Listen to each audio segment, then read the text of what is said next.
రాష్ట్ర వ్యాప్తంగా హత్యలు జరుగుతూ ఉన్నా మాట్లాడకూడదు, హత్య యత్నాలు జరుగుతూ ఉన్నా మాట్లాడకూడదు, దౌర్జన్యాలు జరిగినా మాట్లాడకూడదు, ఆడపిల్లల మీద అఘాయిత్యాలు చేస్తూ ఉన్నా మాట్లాడకూడదు, ఎవరు ప్రశ్నించకూడదు, అడగకూడదు. అడిగితే ప్రశ్నిస్తే సుమా తప్పుడు కేసులే.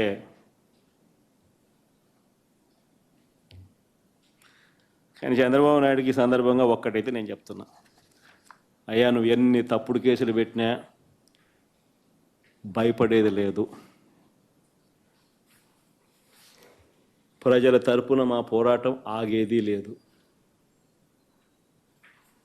నీ ప్రభుత్వం కన్ను మూసుకొని కన్ను తెరిస్తే మహా అయితే ఇంకా 3 ఏళ్ళు ఉంటుంది.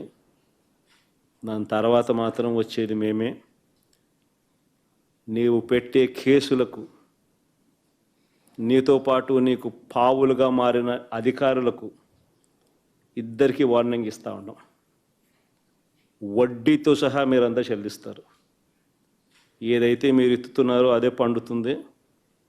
ఇది మాత్రం మర్చిపోవద్దండి. నేను చెప్పినా కూడా మా వాళ్ళు రేపు పొద్దున వినే పరిస్థితి ఉండదు. దెబ్బ తగిలినోనికి ఆ బాధ తెలుస్తుంది.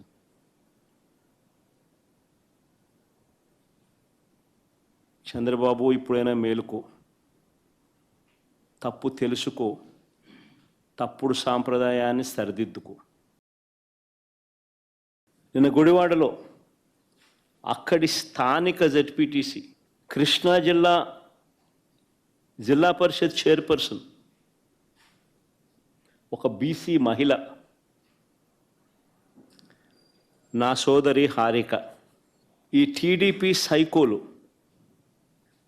సైకోలనాల్లో చంద్రబాబు నాయుడు గారి సేడిజంలో భాగస్థులైన సేడిస్టులనాల్లో కానీ ఈ టీడీపీ సైకోలు కర్రలతో రాళ్లతో దాడి చేసిన ఘటన. ఆమె చేసిన తప్పేమిటి అని అడుగుతా ఉన్నా. ఆశ్చర్యం ఏమిటంటే ఇంత దారుణంగా హారికను టీడీపీకి చెందిన సేడిస్టులు దాడి చేసినట్టుగా చాలా స్పష్టంగా వీడియోలు కనిపిస్తూ ఉంటే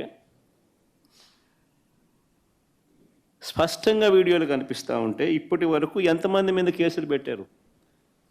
ఇప్పటి వరకు ఎంతమందిని అరెస్ట్ చేసినారు? మళ్ళీ మహానటి అని చెప్పి రివర్స్ ఆమెను అంటారు. ఎవరు మహానటులు?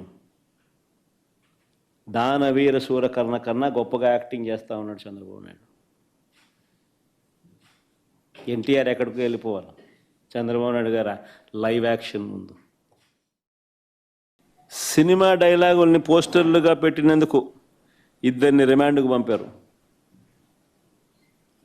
సినిమా డైలాగులను పోస్టర్లుగా పెట్టినందుకు అడుగుతా ఉన్నా, నీకు అంత కష్టంగా ఉంటే సెన్సార్ బోర్డులో దానికి ఎందుకు పర్మిషన్ ఇవ్వాలా? డైలాగులు తీసేయండి. ఇంకా బాలకృష్ణ సినిమాలు, ఆ పవన్ కళ్యాణ్ సినిమాలు చూస్తే ఇంకా పెద్ద పెద్ద డైలాగులు కనిపిస్తాయి. నాకు ఇప్పుడే ఇక్కడికి వచ్చి ప్రెస్ మీట్కి ముందు శ్రీహరి నాకు చూపించినట్టు కొన్ని డైలాగులు, ఆ సినిమా డైలాగులు, వాళ్ళ సినిమా డైలాగులు చూస్తే ఇంకా దారుణమైన డైలాగులు. నీకు డైలాగులు నచ్చకపోతే సెన్సార్లు తీసేయండి. సెన్సార్ బోర్డు ఎందుకు పర్మిషన్? సెన్సార్ బోర్డు ఉండేది ఎందుకు? అంతేగాని ఆ సినిమా డైలాగులు, సినిమా వచ్చిన తర్వాత, రిలీజ్ అయిన తర్వాత ఆ సినిమా డైలాగులు, ఆ సినిమాలో మంచి పాటలు ఉంటే ఆ మంచి పాటలు అవన్నీ న్యాచురల్గా ప్రసిద్ధి చెందుతాయి. ఆ సినిమాలో మంచి పాట ఏదైనా ఉంటే ఆ మంచి పాట పాడినా తప్పే అంటావు. ఆ సినిమాలో ఏదైనా మంచి డైలాగులు ఏదైనా వీళ్ళకి నచ్చితే ఆ నచ్చిన డైలాగులు వీళ్ళు పోస్టర్లుగా పెట్టినా తప్పే, వీళ్ళు మాట్లాడినా తప్పే, వాళ్ళు చేసిన యాక్షన్లు వీళ్ళు చేసినా తప్పే.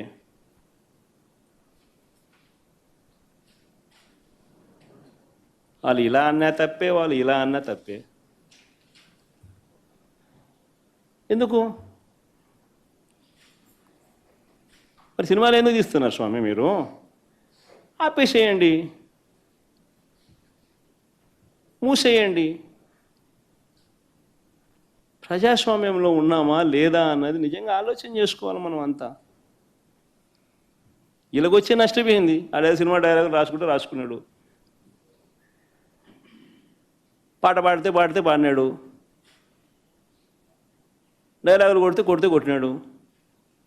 వీళ్ళకి వచ్చే నష్టం ఏంది అంటాను నేను. గుమ్మడికాయలు దొంగంటే భుజాలు తడుముకున్నట్టుగా ప్రతిదీ కూడా వాళ్ళు ఏమన్నా కానీ నిన్నే అన్నట్టుగా నువ్వెందుకు బాధపడతా ఉన్నావు?